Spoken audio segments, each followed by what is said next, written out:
Bismillah. Assalamualaikum warahmatullahi wabarakatuh. Waalaikumsalam warahmatullahi wabarakatuh. Alhamdulillah hamdan katsiran thayyiban mubarakan fih kama yuhibbu rabbuna wa yardah. Asyhadu an la ilaha illallah wahdahu la syarikalah wa asyhadu anna Muhammadan abduhu wa rasuluh.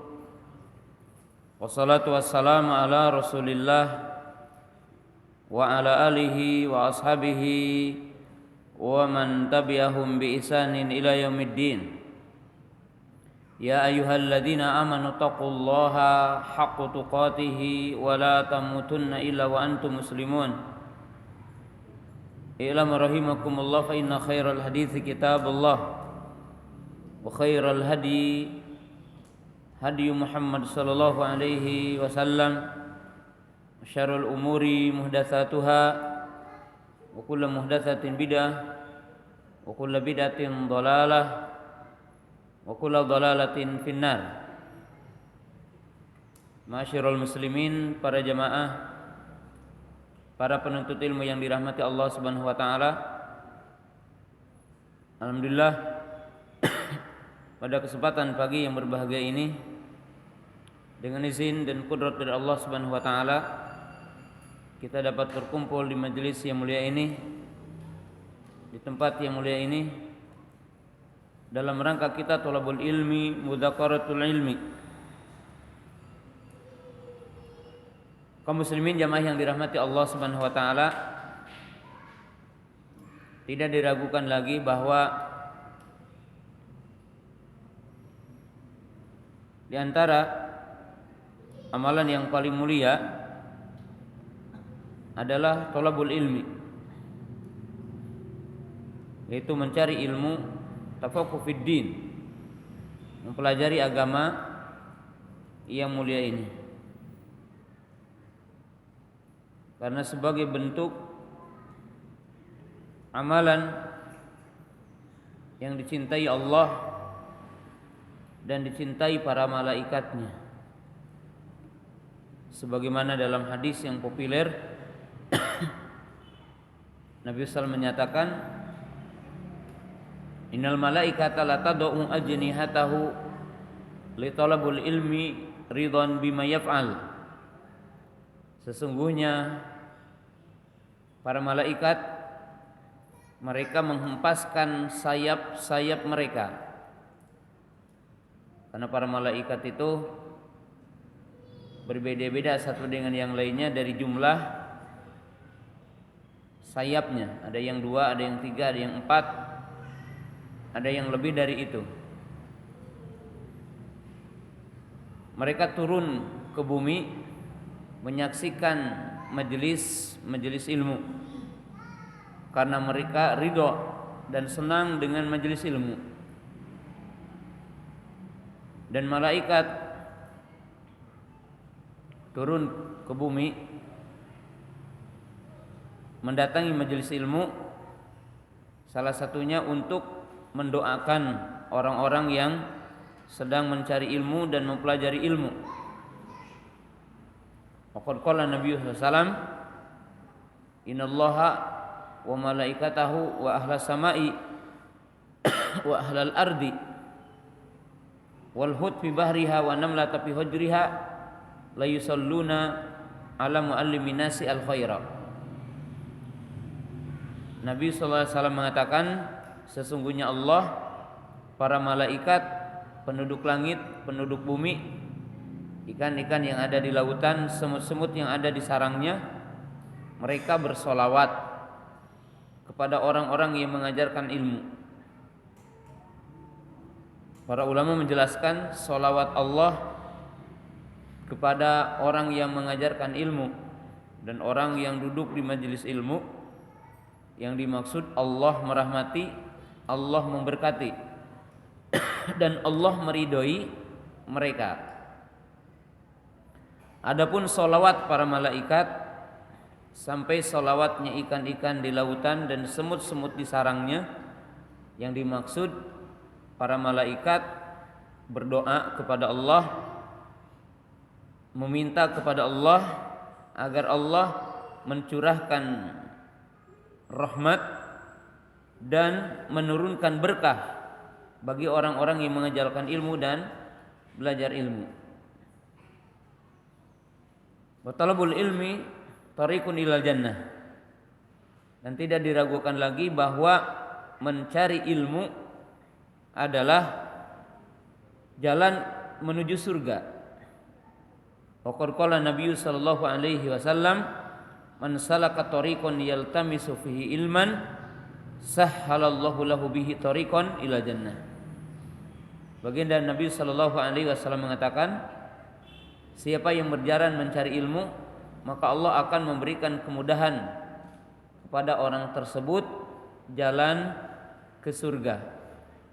Jadi thalabul ilmi tariqun ila jannah, mencari ilmu adalah jalan menuju ke surga. Dan pada kesempatan pagi yang berbahagia ini kita akan berbicara tentang bagian dari puasa atau hal-hal yang berkaitan dengan saum. Dikarenakan pembahasannya begitu luas berkaitan dengan puasa ini,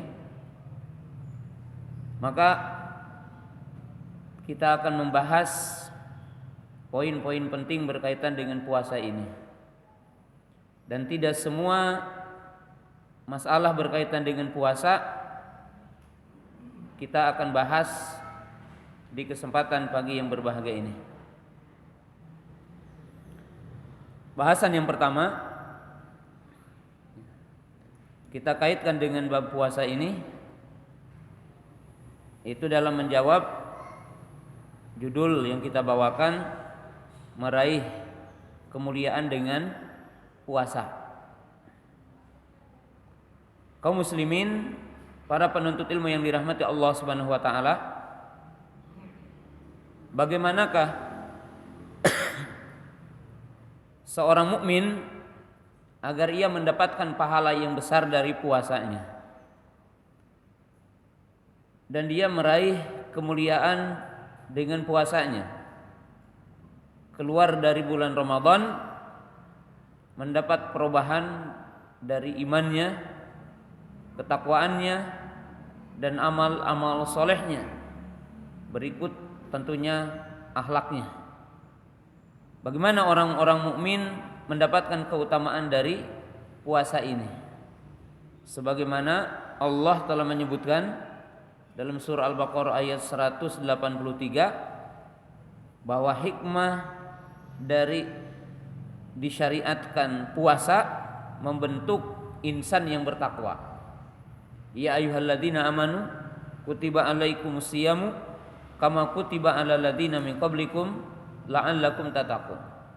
Wahai orang-orang yang beriman, telah diwajibkan kepada kamu puasa sebagaimana telah diwajibkan kepada umat sebelum kalian agar kamu bertakwa. Demikian juga pahala dari sisi yang lain telah disebutkan dalam beberapa hadis yang populer, bahkan dibacakan oleh setiap dai mungkin di bulan Ramadan. Itu hadis Abu Hurairah yang berbunyi, "Man shoma Ramadhana imanan wa ihtisaban ghufira lahu ma taqaddama min dhanbihi." Jadi siapa yang puasa Ramadan dengan dasar iman dan pengharapan pahala dari Allah, maka akan diampuni dosa yang telah lalu. Dan ini adalah hikmah dari puasa, agar dosa kita dihapus. Dalam hadis yang lain dikatakan, ar-ramadhanu ila ramadhan kafaratun lima bainahuma. Ramadan ke Ramadan akan menghapus dosa di antara keduanya. Dan Nabi SAW mengatakan, man shoma yauman fi sabilillah ba'adahu Allahu wajhahu, yani yaumal qiyamati minan nari sab'ina kharifan. Nabi SAW mengatakan, barang siapa yang puasa sehari di jalan Allah, maka Allah akan menjauhkan wajah dia dari neraka 70 tahun.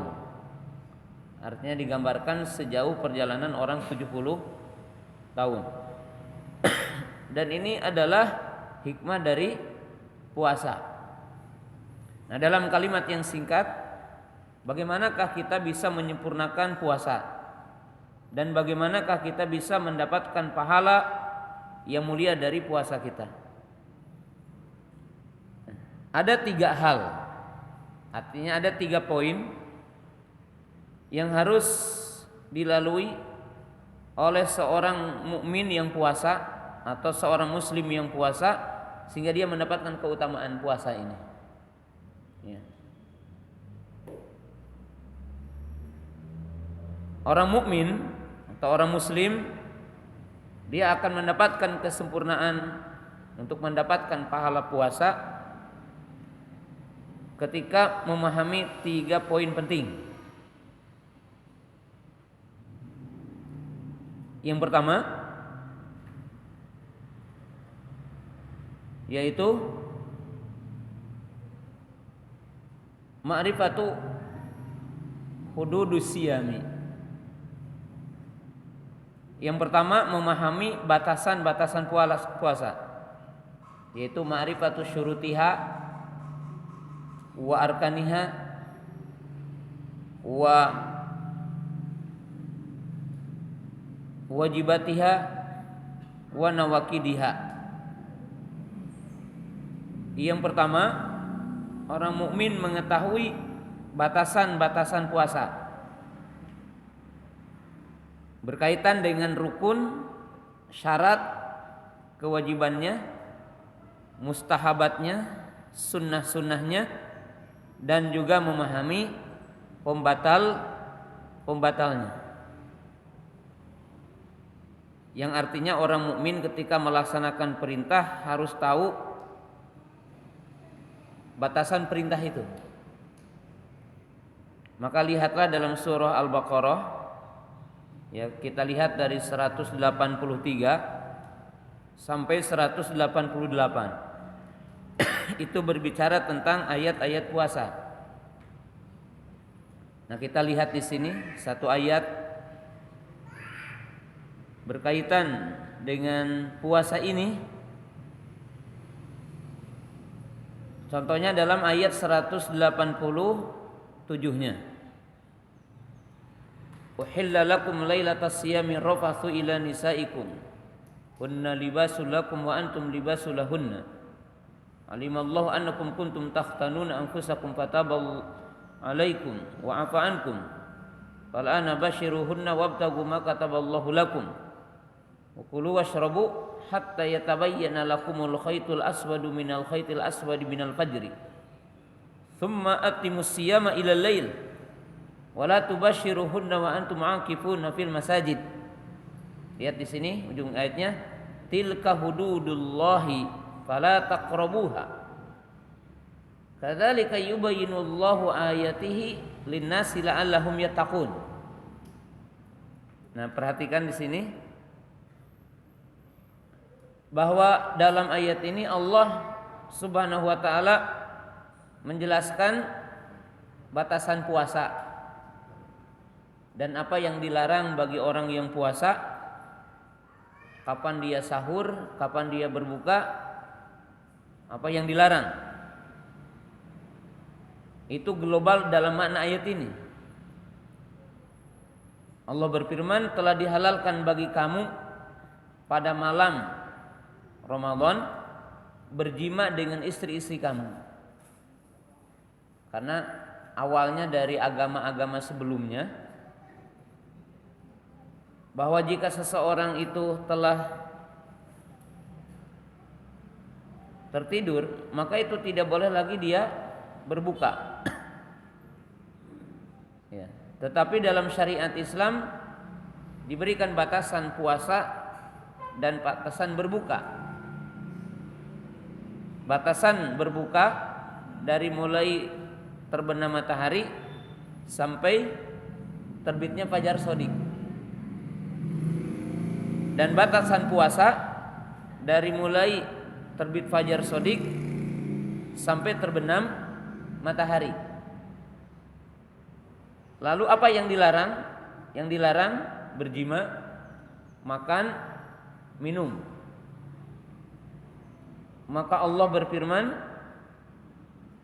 tilka hududullahi fala taqrabuha. Allah berfirman, itulah batasan-batasan Allah, maka janganlah kalian mendekatinya. Artinya janganlah kalian melanggarnya. Jangan kalian melampaui batasan-batasan itu. Maka ayat ini memberikan satu isyarat bagi setiap mukmin yang akan puasa. Dia harus mengetahui batasan-batasan sehingga puasanya benar. Mana yang boleh, mana yang tidak boleh, dari jam berapa dia itu puasa, dan bagaimana dia puasa. Maka dengan itulah Allah berfirman, tilka hududullahi fala taqrabuha. Kadzalika yubayyinullahu ayatihi lin-nasi la'allahum yattaqun. Dan demikianlah Allah Ta'ala menjelaskan ayat-ayatnya kepada manusia agar mereka bertakwa. Maka berarti orang yang puasa harus tahu adab-adabnya, harus tahu tentang sunnah-sunnahnya, harus tahu tentang syarat-syaratnya, rukun-rukunnya, harus tahu pembatalnya. Ini adalah langkah yang pertama. Karena setiap mukmin hendaklah dia beramal dengan ilmu dan beramal sesuai dengan ilmu dan beramal sesuai dengan syariat. Karena di dalam hadis disebutkan ada orang-orang yang beramal tapi tidak dapat pahala, yaitu orang yang beramal tidak sesuai dengan dalil. Man amila amalan laisa alaihi amruna fahuwa radun. Atau dalam surah Al-Kahfi di ujung ayat, nanti ada orang-orang yang rugi pada hari kiamat setelah mereka mengumpulkan amal di dunia. Bukan berarti mereka tidak beramal, tetapi justru beramal tapi rugi. Siapa? Yaitu orang yang amalnya sesat. Amal tapi sesat amalnya. Qul hal nunabbi'ukum bil akhsarina a'mala alladzina dhalla sa'yuhum fil hayati dunya wa hum yahsabuna annahum yuhsinuna sun'ah. Maukah kami beritakan tentang orang-orang yang nanti di arasatil qiyamah, ketika di padang mahsyar, ketika di hari kiamat mereka rugi. Apakah rugi karena mereka tidak melakukan sesuatu di dunia? Justru mereka menyangka telah melakukan amal-amal dan telah melakukan bentuk-bentuk taqarrub kepada Allah. Artinya pendekatan diri kepada Allah dengan amal. Tapi disebutkan apa? Dhalla sa'yuhum. Tapi amalnya sesat. Amalnya menyimpang. Artinya di sini menunjukkan bahwa seorang mukmin ketika dia beribadah dan menunaikan perintah Allah, maka hendaklah dia memahami batasan-batasannya. Kaidahnya bagaimana mengamalkan amalan itu. Dalam arti mengikuti sunnah. Ya. Dalam menunaikan puasa ini. Dan itu bisa dibahas dalam satu pertemuan. Poin ini. Yang kedua, jika orang telah menunaikan rukun syarat wajibnya dan dia meninggalkan pembatal-pembatal dari sisi sahnya, itu belum tentu akan sampai kepada derajat yang tinggi dalam amal. Tetapi harus masuk kepada tingkatan yang kedua, bahwa puasa akan lebih besar pahalanya dan akan sempurna puasanya, dan Allah akan memberikan kesempurnaan dalam pahalanya jika puasa ini disertai dengan amal soleh yang lain. Karena baik di dalam Quran ataupun dalam hadis, puasa ini digandengkan dengan amalan yang lain. Jadi tidak amal menyendiri,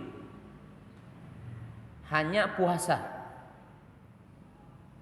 Maka kesempurnaan puasa atau ibadah puasa manakala dia disertai poin-poin yang lain.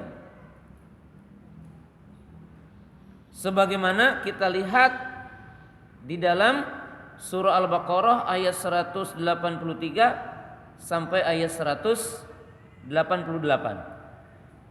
Kita lihat di sini ayat-ayat Quran. Salah satunya apa? As-saumu wa Ramadan wal Quran. Jadi Allah mengaitkan puasa Ramadan dan mengaitkan Ramadan dengan Quran. Disebutkan dalam ayat 185-nya apa? Syahrul Ramadan alladzi unzila fihil Quran hudal linnasi wa bayyinatin minal huda wal furqan. Maka Allah mengaitkan Ramadan dengan turunnya Quran. Allah mengaitkan puasa dengan Al-Quran. Dari beberapa sisi. Sisi yang pertama, disebutkan bahwa turunnya Al-Quran pada bulan Ramadan, yaitu pada malam Lailatul Qadar. Inna anzalnahu fi lailatul qadri. Dalam ayat yang lain, inna anzalnahu fi lailatin mubarakah.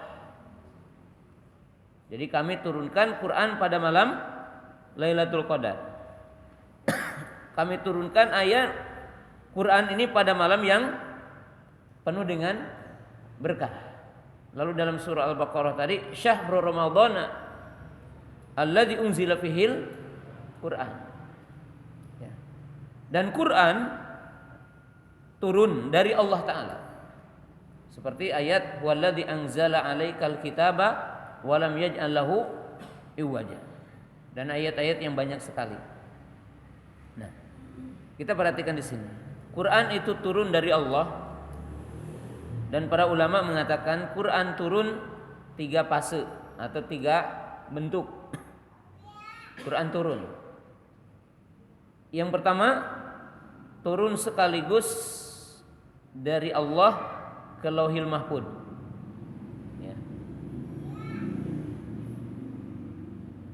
Fala uqsimu bima waqi'in nujum wa innahu laqasamun law ta'lamuna adzim innahu laqur'anun yani fi kitabim maknun la yamassuhu ilal mutahharun.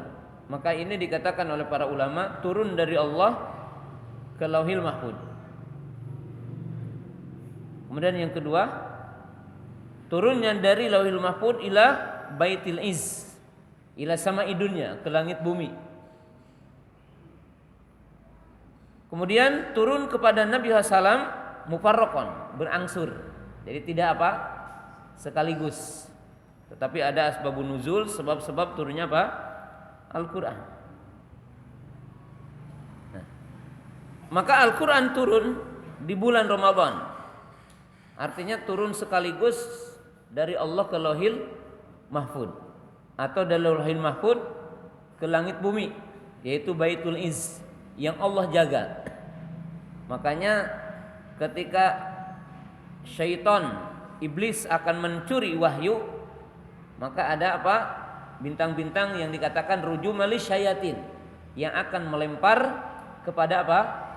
Syaitan laknatullah, sehingga syaitan tidak bisa mencuri wahyu Allah. Lalu turun kepada Nabi sallallahu alaihi wasallam dengan apa? Terpisah-pisah. Jadi tidak dalam arti Quran bahasa apanya? Jeleg ke muka bumi. Artinya tidak apa? Tidak dalam bentuk mushaf turun ke bumi gitu ya. Tetapi Al-Quran turun kepada Nabi SAW biwasitati Jibril, yaitu dengan perantara apa? Jibril alaihissalam munajjaman mufarraqan, artinya munajaman itu berangsur, terpisah-pisah ayatnya turunnya. Sebagaimana juga Jibril alaihissalam datang kepada Nabi sallallahu alaihi wasallam di bulan Ramadan, mengajari Nabi sallallahu Quran. Di dalam hadis, kana Rasulullah ajwadun nas wa khairu man najiduhu fi Ramadan hina yalqahu Jibril yu'allimuhul Quran. Artinya di sini ketika Allah Subhanahu wa taala mengaitkan turunnya Quran dengan puasa dan turunnya Quran pada bulan Ramadan, dan Nabi sallallahu alaihi wasallam diajari Jibril alaihissalam pada bulan Ramadan, dan Jibril membacakan kepadanya Quran di bulan Ramadan, maka menunjukkan bahwa setiap mukmin itu mesti lengket dengan Quran. Artinya jiwanya menyatu dengan Quran, kecintaan dengan Quran, dan hidup dengan apa? Dengan Quran. Sehingga digambarkan oleh para ulama hari ini ketika ada orang bertanya tentang para salafus saleh, para sahabat, para tabi'in, ada orang bertanya, "Ya Syekh, bagaimana kondisi para sahabat, para tabi'in dengan Quran?" Maka jawabannya seperti kalian sekarang dengan HP. Kan tidak ada orang sekarang yang tidak punya teman HP. Bahkan HP lebih dekat daripada istrinya. Dan HP lebih dekat daripada anaknya hari ini. Sebelum sholat pegang dulu. Kalau belum takbir masih tetap lihat. Lihat, ada WhatsApp, ada SMS. Assalamualaikum, assalamualaikum. Yang dipegang langsung apa? HP gitu ya hari ini. Bahkan HP mungkin bagi orang tertentu HP untuk WhatsApp, HP untuk SMS, HP untuk BB, HP untuk nelpon, ya, HP untuk istri, HP untuk atasan, ya. Mungkin sebagian orang HP untuk selingkuhannya gitu. Artinya semuanya ada. Nah, kondisi salafus saleh ridwanullahi ta'ala alaihim, ya, dengan Quran gambarannya seperti kita hari ini, ya, interaksi dengan apa? Dengan HP. Artinya kehidupan mereka dengan Quran. Tentunya melekatnya mereka dengan Quran juga melebihi kita dengan HP kita. Ini bagi siapa? Salafus saleh ridwanullahi ta'ala alaihim. Dan kedekatan mereka bertambah ketika bulan apa? Ramadan, ya. Tapi kita kan lain. Kita itu usaha di bulan Ramadan untuk 11 tahun. Apa untuk 11 maaf? 11 bulan. Kalau orang lain 11 bulan untuk 1 bulan. Kalau kita dibalik, mencari uang dengan sedemikian rupa di bulan Ramadan karena ada kesempatan di situ. Lalu apa? Diam 11 bulan. Jadi lain. Dan ini kehidupan kita dengan orang-orang terdahulu. Ya, maka berkahnya juga beda. Ya. Ini dari sisi yang pertama, bahwa ya Quran diturunkan di bulan apa? Ramadan. Kemudian wajib kita catat di sini bahwa kebaikan orang mukmin itu dikaitkan dengan kitabnya, yaitu Quran. Sejauh mana umat Islam itu punya perhatian kepada Quran, maka sejauh itulah kemuliaan akan ada pada kaum ini. Karena Nabi SAW bersabda, Innallaha rafa'a bihadal kitabi aqwaman wa yada'u bihil akharun wa yada'u bihi akharin. Sesungguhnya Allah akan mengangkat derajat, ataupun sesungguhnya Allah dengan Quran ini akan mengangkat satu kaum dan menghinakan kaum yang lainnya. Ya, siapa yang akan diangkat derajat dengan Quran ini? Tiada lain, yang pertama yang membacanya, yang menghafalnya, yang menelaah maknanya, yang mengamalkan isinya, dan mendakwahkannya. Mereka yang akan diangkat derajatnya oleh Allah Subhanahu wa taala. Dan ukuran kemuliaan orang itu dikaitkan dengan sejauh mana orang itu dekat dengan Quran. Karena dalam hadis Umar bin Khattab tadi, dan akan dihinakan kelompok yang lain. Terdapat kisah yang nyata, yaitu antara Raja Rum dengan Raja Parsi. Ketika Nabi SAW menulis risalah,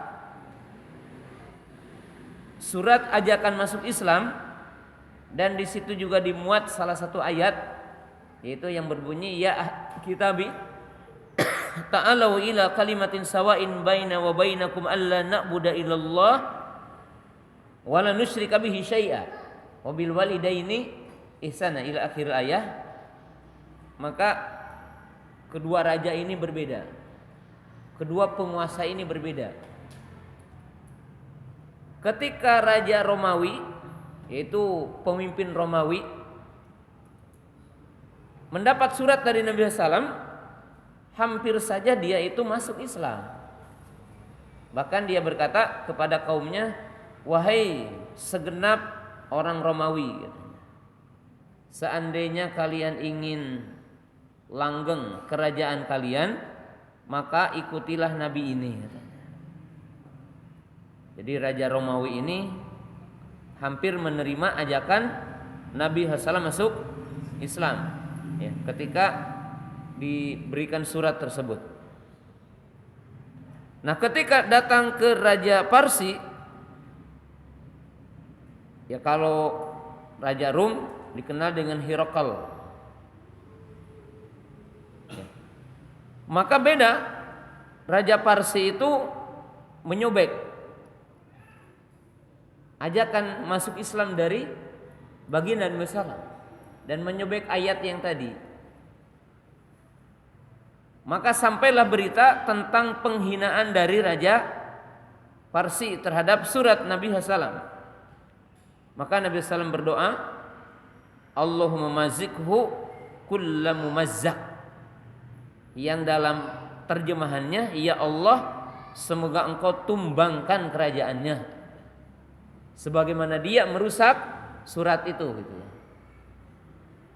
Maka sejarah membuktikan Raja Romawi ini langgeng, gitu. Sampai hari ini ada keturunan kerajaannya dan masih berkuasa, gitu. Tapi tidak ada Raja Parsi, tidak ada kerajaannya sampai ini musnah, tidak ada. Alasannya apa? Atau hikmahnya dari apa? Dan kenapa? Itu dari sejarah tadi, bahwa Raja Romawi waktu itu walaupun tidak masuk Islam, tetapi dia masih menghormati ajakan Nabi SAW. Maka Allah membedakan hukumannya. Berbeda dengan Raja Raja Parsi yang dia menghinakan Quran, maka ditumbangkan kerajaannya dan tidak tersisa sampai hari ini pun apa yang dinamakan dengan kerajaan mereka, karena penghinaan itu. Dan ini sesuai dengan hadis yang tadi apa? Inallah rafa'a bihadzal kitabi aqwaman wa yad'u bihi akharin. Ya. Maka jamaah yang dirahmati Allah Subhanahu wa taala, ini adalah puasa dengan Quran. Jadi bahasannya, siapa yang ingin sempurna puasanya, maka hendaklah dia dekat dengan Quran, yaitu membaca, menelaah, mengamalkan, mendakwahkan, dan dengan ini akan mulia. Kedua, puasa dengan sholat.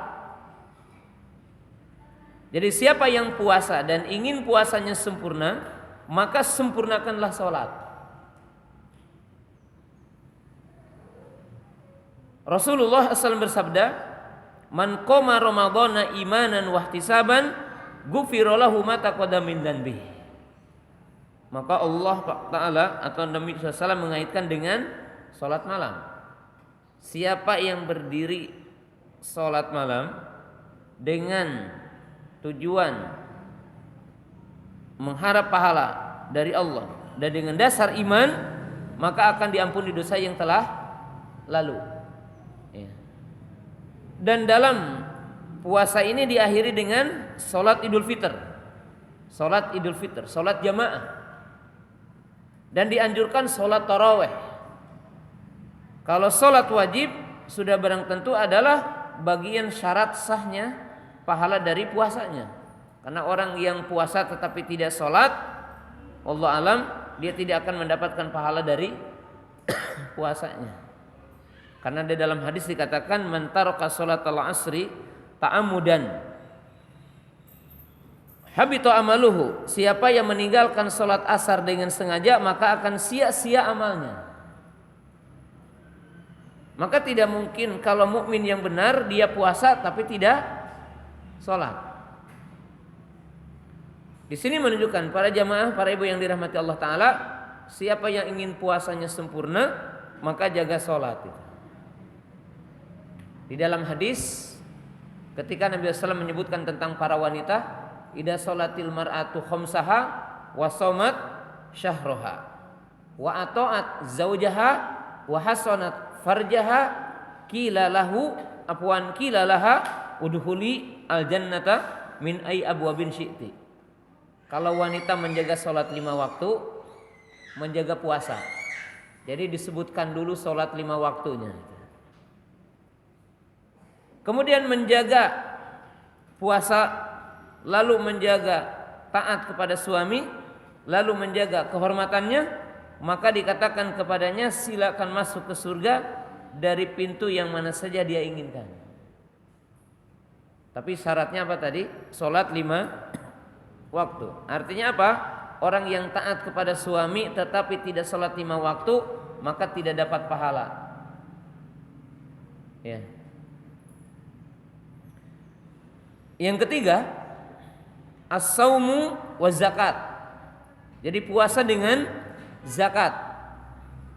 As-saumu was shadaqah, puasa dengan sedekah. Karena syariat mewajibkan zakat fitr sebagai akhir dari puasa. Itu di tanggal 1 Syawal, dari mulai kita keluar dari masjid atau dari pagi, itu yang paling rajih, sampai imam sholat, itu waktu kita menunaikan apa? Zakat. Itu zakat apa? Fitr. Yaitu apa? Punya fungsi tuhratan lisoim wa tu'matan lil masakin. Di mana zakat itu mensucikan jiwa orang-orang yang puasa dan memberikan keleluasaan kepada orang-orang yang miskin. Ini puasa. Jadi mesti orang puasa itu menjaga kewajiban zakat, banyak sedekah, banyak berinfak. Ini adalah kesempurnaan dari puasa. Jadi tidak hanya puasa, dia harus mengikuti yang lainnya, yaitu amal soleh berupa infak, zakat, sedekah. Keempat, ya, as-saumu wa ramadhanu ma'a husnul khuluq. Kemudian yang selanjutnya, Islam mengaitkan atau Allah Ta'ala mengaitkan puasa dengan baiknya akhlak. Jadi kesempurnaan akhlak, minas sabri wa kafil ghadabi wa rahmah. Di mana syariat ini mengaitkan puasa dengan akhlak-akhlak mulia, seperti puasa dengan dermawan. Dalam hadis Abdullah bin Abbas, kana Nabi sallallahu ajwadun nas wa khairu ma najiduhu fi Ramadan. Abdullah bin Abbas mengatakan keadaan Nabi sallallahu orang yang paling dermawan, dan kedermawannya bertambah ketika datang bulan Ramadan. Jadi dermawannya bertambah. Berarti lebih baik. Kemudian apa? Puasa dengan menahan emosi. Disebutkan dalam potongan hadis, wa inimru'un qatalahu aw syatamahu qala inni shaim. Dan jika seseorang diajak berantem, bertengkar atau dicaci, maka dia tidak membalas. Dia mengatakan saya sedang puasa. Berarti di sini orang yang puasa, orang yang mampu mengendalikan emosinya, ya. Dia memiliki sifat pemaaf, memiliki sifat sabar. Ini adalah akhlak mulia. Siapa yang memberi makan kepada orang yang buka, maka dia akan mendapatkan pahala seperti yang puasa. Jadi di sini identik orang yang puasa itu mengulurkan tangan. Banyak sedekah, ngasih buka kepada orang yang puasa. Ini kesempurnaan apa? Puasa. Ya. Jadi puasa dikaitkan dengan amal-amal kebaikan. Bahkan ada nas yang mencakup umum. Di mana Nabi SAW mengatakan apa? Wal khairu bi asri amsalihha. Bagian Nabi SAW mengatakan dan kebaikan akan dilipat gandakan 10 kali lipat sampai 7 kali lipat dalam satu riwayat, sampai lipatan yang tidak diketahui. Ya, kecuali apa? Allah menunjukkan bahwa dalam puasa itu harus menjadi orang dermawan. Ya, lebih perhatian kepada tetangga, tahu kepada yang miskin, memberikan keleluasaan, dan ini adalah bagian dari puasa. Nah, jika kita memperhatikan puasa dan dengan memenuhi poin-poin ini, maka akan meningkat puasanya. Dan dia dapat pahala yang lebih besar ketimbang orang yang tok menahan makan, minum dan jima, tapi tidak ada amal yang lain. Nah, ini poin yang kedua. Yang ketiga, gimana kita menyempurnakan puasa? Bagaimana kita menyempurnakan puasa kita? Dan bagaimana agar kita menggapai pahala yang besar setelah puasa ini? Maka ada poin penting, dan ini sangat penting pada poin yang ketiga, ya. Bahwa orang yang puasa itu harus mampu meninggalkan segala sesuatu yang bisa membatalkan pahala atau mengurangi pahala.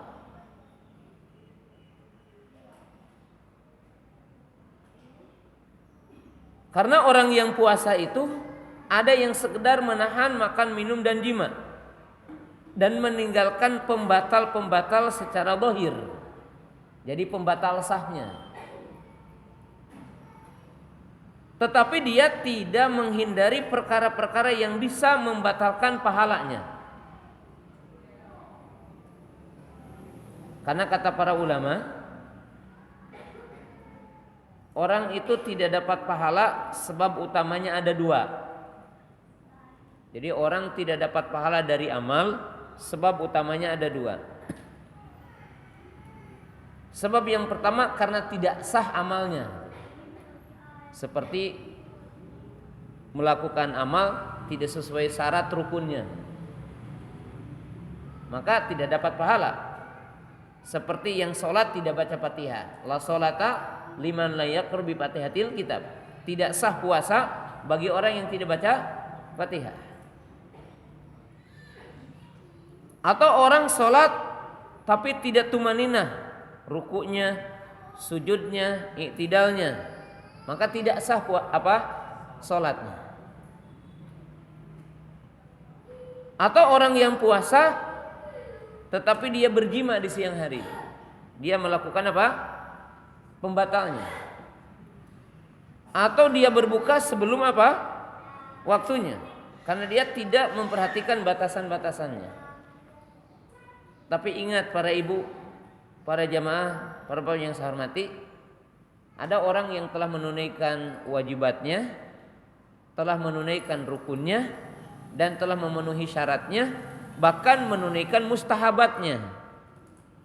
Udah capek tapi tidak dapat pahala. Yaitu apa? Orang yang sekedar dia tidak dosa karena udah beramal tapi tidak dapat pahala. Kenapa? Karena dia tidak menghindari pembatal pahalanya. Seperti dicontohkan orang sholat tapi ke dukun. Ya. kecuali kalau kedukunnya berdakwah hukumnya wajib atau fardu kifayah setidaknya. Maka Nabi SAW mengatakan apa? Man atakahinan fasa'alahu lam tuqbal salatuhu arba'ina yauman. Siapa yang datang ke dukun dan bertanya, maka tidak akan diterima salatnya 40 hari. Ya, mungkin orang salatnya udah sunnah tapi datang ke dukun. Maka demikian juga puasa. Puasa ada pembatal-pembatal pahalanya. Salah satunya disebutkan dalam hadis Abu Hurairah muttafaqun alaih. Nabi SAW mengatakan malam yada qaula zuri wal amila bihi falaysa lillahi hajah fin an yada ta'amahu wa syarabahu. Kata beliau, siapa yang puasa tetapi tidak meninggalkan ucapan zur. Apa itu ucapan zur? Al-kadzib wal ghibah wan namimah wasyatmu wal la'nu, seperti ucapan gibah, ucapan namimah, berdusta, menuduh orang lain, berkata kasar, melaknat, berkata porno, ya, maka itu zur. Maka dalam hadis ini dikatakan siapa yang puasa tapi gibah jalan terus, dia puasa tapi dusta, dia puasa tapi saksi palsu, maka dia tidak dapat pahala, hanya haus dan lapar saja, tapi tidak dapat apa? Pahala, karena dia hanya menahan makan dan minum dan jima, tapi tidak puasa dari sisi yang lain. Nah, sehingga para ulama mengatakan seseorang akan sempurna puasanya jika dia memperhatikan 6 hal. Kata para ulama, as-saumu la yakunu taman illa bisitati umurin. Bahwa puasa tidak akan sempurna kecuali dengan 6 perkara. Jadi kita puasa tidak akan sempurna kecuali dengan 6 perkara. Berdasarkan hadis Abu Hurairah tadi. Apa saja yang 6 perkara ini? Yang pertama, ghaddul basar, menahan pandangan. An kulli muharramin au makruhin au ma yushghilul qalb an dzikrillah. Jadi selama puasa ini harus menjaga pandangan dari setiap yang haram atau yang makruh atau yang bisa melalaikan hati dari mengingat Allah. Ya. Maka orang yang puasa, perhatikan apa yang harus dilihat, mana yang boleh, mana yang haram, mana yang tidak boleh. Kalau orang puasa tapi menyaksikan hal-hal yang maksiat, ya, maka dia puasa tapi tidak dapat pahala. Umpamanya orang puasa tetapi melihat wanita-wanita yang tidak menutup aurat sengaja, ya, menyaksikan sesuatu yang haram, tidak ada pahala bagi orang itu dan tidak sempurna apa? Puasanya. Yang kedua, kafus sam'i, menahan dan mengendalikan telinga dari setiap yang haram, setiap yang makruh, dan setiap yang melalaikan hati dari mengingat Allah. Nah, orang yang puasa harus puasa telinganya, dan dia harus mengendalikan telinganya. Apa yang harus didengar? Kalau ibu-ibu tiba-tiba ada orang kerumunan nih, lagi apa? Lagi gibah, jangan duduk, pergi ya, sebab telinga ini akan dihisab. Kalau di situ ada majelis ahlu bid'ah, majelis yang di situ ahlu bid'ah, mereka berbicara tentang bid'ahnya dan menyebarkan subhatnya, maka jangan duduk di situ. Bukan hanya ketika puasa, tapi ketika puasa lebih khusus. Yang ketiga apa? Kaful lisan, hifdzul lisan, menjaga lisan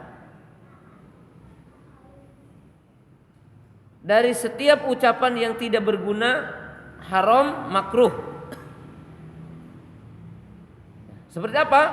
Meninggalkan dusta, meninggalkan ghibah, meninggalkan namimah, meninggalkan saksi palsu, meninggalkan ucapan-ucapan yang porno. Karena barang siapa yang puasa tetapi lidahnya tidak puasa, maka orang itu hanya merasakan haus, dahaga dan lapar. Dia tidak akan dapat pahala, sebagaimana dalam hadis yang tadi. Keempat, hifdzu bawaqiyal yani baqiyatu jawari. Yang keempat, menjaga seluruh anggota badan. Nah, contoh yang ringan, tapi tentunya ini utama. Antum kerja di kantor dan masih ikhtilat dengan perempuan. Puasa, makan tidak, minum tidak, jima tidak, dari mulai terbit fajar sampai terbenam matahari, tapi tangannya tidak puasa. Terkadang mukul perempuan, pegang belakangnya, pegang tangannya. Pagi-pagi selamat pagi udah salaman. Nah, ini tidak puasa. Ya. Maka apa? Gambarannya orang yang seperti ini seperti orang yang membuat istana tetapi dibombardir negaranya gitu. Buat apa bikin istana itu? Ya. Tidak mungkin. Maka dia harus puasa tangannya.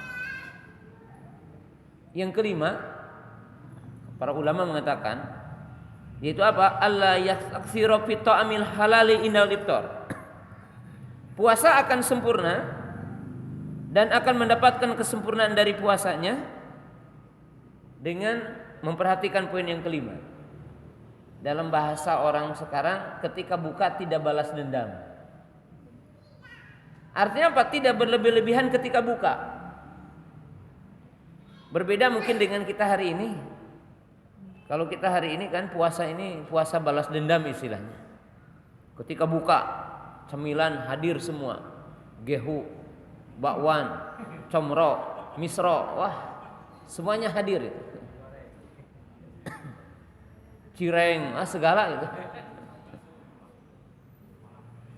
Kemudian apa? Minuman.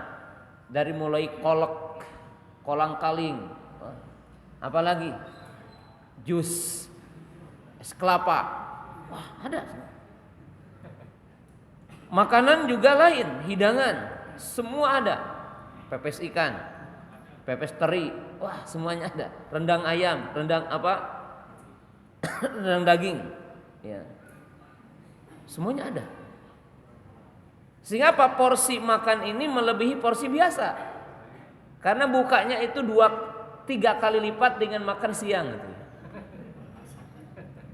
Sehingga badannya itu ada orang bilang, aneh katanya saya itu puasa tetapi badan lebih besar dari kemarin. Kenapa? Memang puasanya balas dendam. Nah, apa artinya di sini? Kalau antum menyedikitkan makanan siang tapi balas dendam, buat apa puasa gitu ya? Karena tujuan dari puasa itu menyedikitkan makanan dengan tujuan apa? Supaya syahwatnya turun gitu kan. Kalau bukanya sama ataupun bahkan melebihi dari porsi yang biasa, apa artinya dari puasa itu? Nah, ini pun harus diperhatikan sehingga puasa kita sempurna. Yang keenam, hendaklah ketika berbuka seseorang antara dua kondisi, rasa takut dan rasa pengharapan. Rasa takut jika amal puasanya tidak diterima dan rasa pengharapan amalnya diterima. Supaya ada evaluasi gitu. Jadi tidak merasa sombong bahwa amalnya diterima. Ya. Dan ini puasa ya, yang hakiki. Lalu kata Imam Ghazali rahimahullahu ta'ala, sangat aneh kepada kebanyakan orang muslim katanya yang puasa. Anehnya apa? Dia bisa menyedikitkan dan meninggalkan makanan yang halal, tapi dia melakukan yang haram. Dan ini ada 2 poin. Pertama, makan minum jima halal. Jima halal bagi yang telah menikah dengan istrinya. Artinya menikah, dia boleh jima dengan istrinya kapan saja. Tapi satu ketika orang mukmin dari mulai terbit fajar shadiq sampai terbenam matahari meninggalkan yang halal. Minum tidak, makan tidak, jima tidak, karena taqarrub kepada Allah. Namun sayang katanya, buka dengan yang haram. Buka dengan hasil mencuri. Buka dengan hasil riswah. Buka dengan hasil korupsi. Buka dengan harta riba. Kok yang halal bisa ditinggalkan, yang haram dilakukan? Aneh orang puasa seperti ini.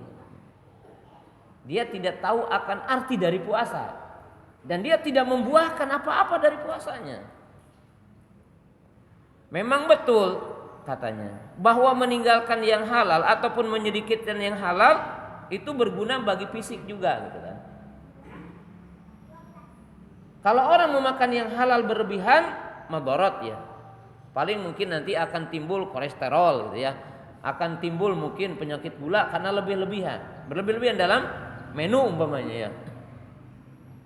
Tapi kalau memakan yang haram membinasakan gitu. Bukan hanya memadaratkan. Tapi bagaimana orang yang puasa itu meninggalkan yang halal dan menyedikitkan yang halal karena dengan tujuan taqarrub kepada Allah, tetapi diakhiri dengan yang haram. Dan dia melakukan yang haram dan dia tidak bisa meninggalkan yang haram. Mestinya buahnya lain. Kalau kita mampu meninggalkan yang halal karena taqarrub kepada Allah dalam waktu tertentu, maka kita harus lebih mampu meninggalkan yang haram. Jadi di sini kata Imam Ghazali memang heran gitu kan. Orang puasa tapi makan dari riba gitu kan. Jadi menyedikitkan dari yang halal tapi dia mengkonsumsi yang haram.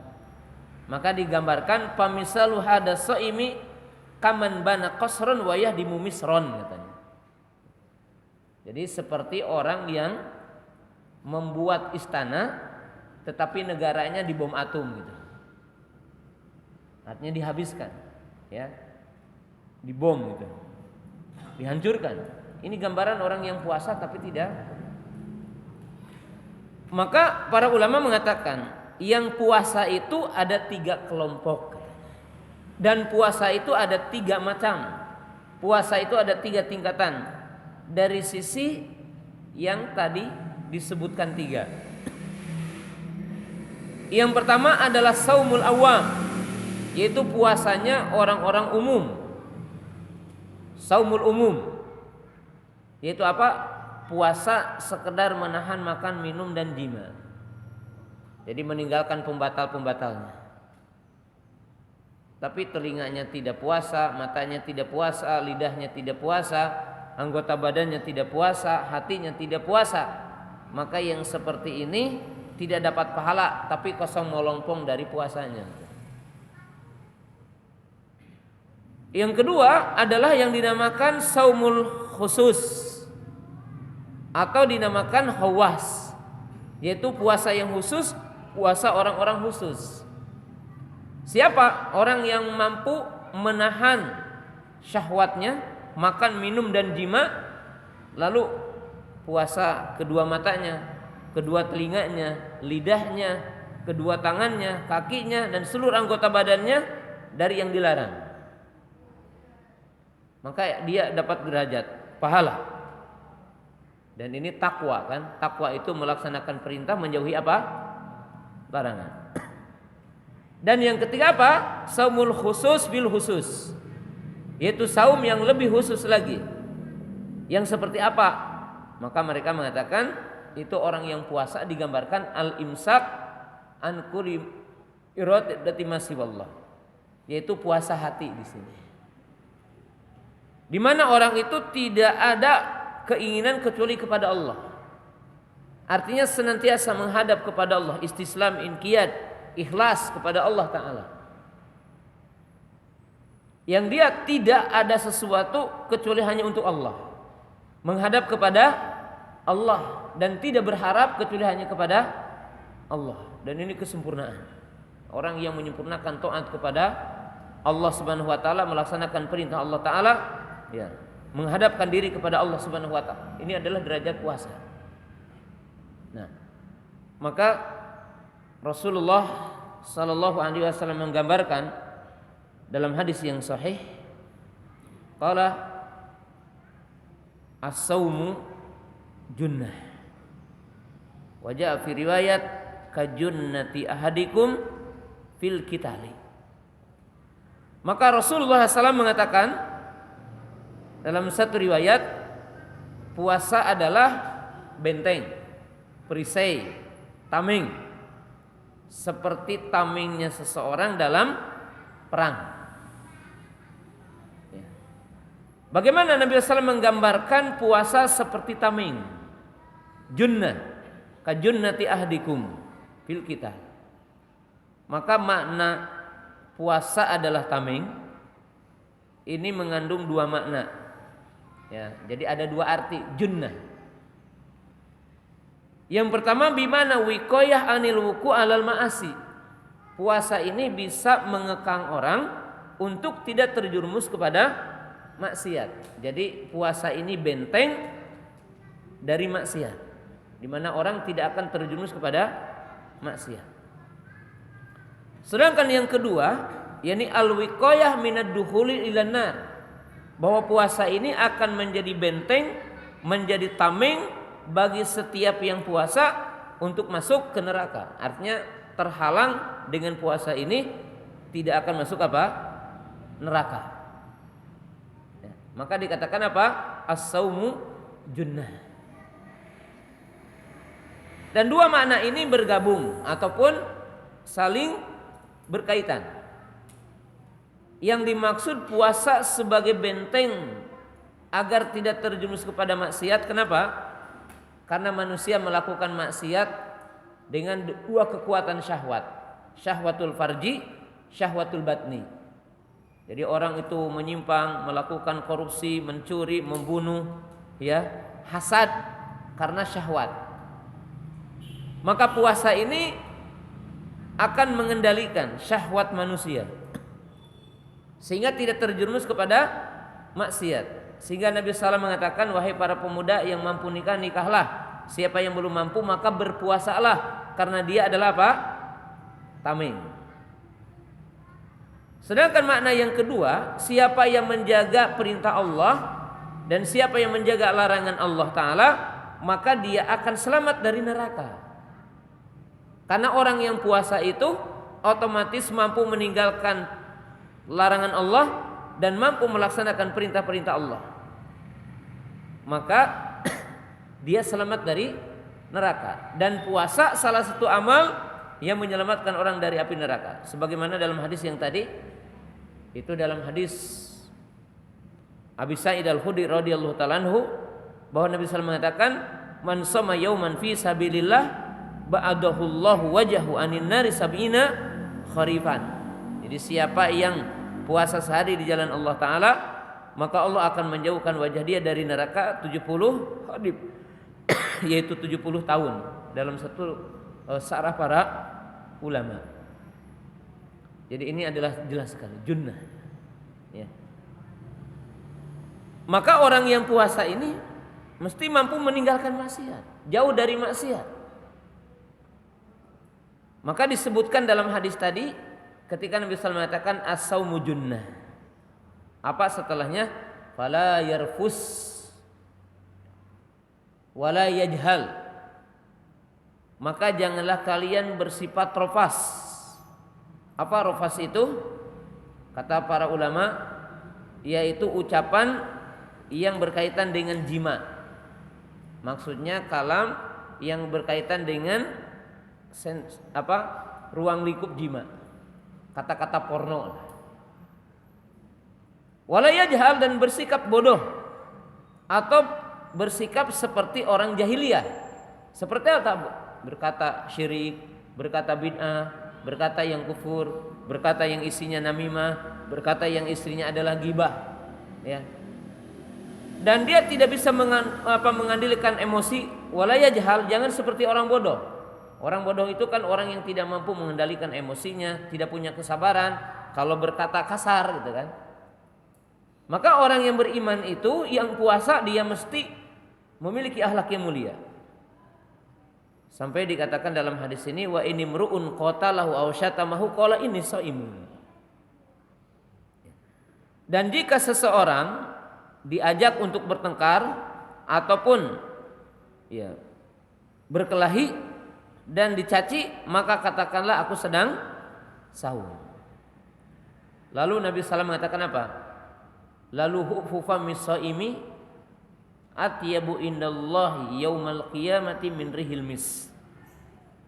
Dan benar-benar bau mulut orang yang puasa itu lebih wangi ketimbang wanginya minyak kasturi. Dan di sini menunjukkan jamaah yang dirahmati Allah Ta'ala bahwa Allah Subhanahu wa Ta'ala akan memperlihatkan pahala-pahala yang dohir nanti yaumal qiyamah dari perkara-perkara yang tidak terlihat hari ini di dunia. Seperti hadis al-muadzzinuna atwalin nasi anaqon yaumal qiyamah. Nabi SAW mengatakan para muadzin itu nanti akan dikumpulkan di arasatil qiyamah menjadi orang yang paling panjang lehernya. Jadi karena dia menarik suara terus ketika di dunia ini, maka nanti lehernya lebih panjang dibandingkan dengan mukmin yang lain. Lalu apa hikmahnya? Panjang leher karena akan berkeringat manusia. Ada yang bermandikan keringat, ada yang tenggelam dalam keringatnya. Orang-orang yang berazan tidak akan tenggelam dalam keringat karena panjang apa? Lehernya. Tidak sampai kepada apa? Mulutnya. Kemudian contoh yang lain. Inna ummati yud'auna yaumal qiyamati gurran muhajjalina min asal wudu. Sesungguhnya umatku akan dikumpulkan dalam keadaan kecemerlangan, artinya cemerlang, putih bersih. Yang mana wajahnya, tangannya, bekas wudunya akan putih cemerlang. Artinya apa? Sesuatu yang hari ini mungkin dimaknakan maknawi, tapi nanti akan diperlihatkan dengan secara hakiki yaumal qiyamah, dan itu pahala yang Allah Ta'ala akan perlihatkan. Sebagaimana juga dalam bentuk adab. Dalam bentuk apa? Adab. Contohnya apa? Man sa'alan nasa takatsuran ya'ti yaumal qiyamati laisa fi wajhi qit'atun minal lahmin. Nabi SAW mengatakan siapa yang meminta pada orang, dikit-dikit minta enggak kerja gitu, maka nanti yaumal qiyamah akan dibangkitkan, akan dikumpulkan di arasatil qiyamah dalam keadaan wajah yang tak berdaging. Jadi wajahnya tidak ada dagingnya, menunjukkan orang yang tidak punya pemalu di dunia, maka akan jadi beda nanti yaumul qiyamah. Dan sebagaimana disebutkan dalam ayat-ayat, pada hari kiamat orang-orang kafir akan dibangkitkan dalam keadaan tuli, dalam keadaan bisu, dalam keadaan buta, dan wajahnya itu hitam kelam. Ketika mereka berpaling dari kebenaran di dunia ini, artinya apa? Bahwa hal-hal yang maknawi di dunia maka akan diperlihatkan dengan zahir pada hari kiamat. Jadi secara nyata pada hari kiamat. Jadi maka dengan itulah orang mukmin itu semestinya jangan menjadikan perkara yang maknawi di dunia menjadi zahir di dunia. Perkara yang gaib ya di dunia gaib. Nanti Allah akan memperlihatkannya secara hakiki pada hari apa? Kiamat. Seperti hadis umpamanya man dolama qaidu sibrin tawaqahu yaumal qiyamati bisab'i aradin. Siapa yang mengambil secara zalim dengan sejengkal tanah saja milik orang lain, maka nanti akan dikarukan dengan 7 lapis bumi. Itu azab siksa nanti yaumal qiyamah. Maka demikian juga amal-amal soleh. Seperti dalam hadis Iqra'ul Qur'ana fa innahu ya'ti yaumal qiyamah syafi'an li ahlihi. bahwa Nabi SAW mengatakan, bacalah Quran, karena Quran akan memberi syafaat nanti yaumul qiyamah kepada yang membacanya. Bahkan nanti puasa akan ngomong, zakat akan ngomong, dan semuanya akan ngomong. Bahkan ketika apa? Ketika kita berada di alam kubur, di alam barzah, maka disebutkan tidaklah seorang manusia ketika dia dimasukkan ke liang lahat lalu pergi yang mengantarkannya, maka akan datang dua malaikat, yaitu Munkar dan Nakir, yang berwajah bengis, ya. Lalu dikisahkan orang-orang mukmin, wa kanal mukmin, dan keadaan orang mukmin apa katanya?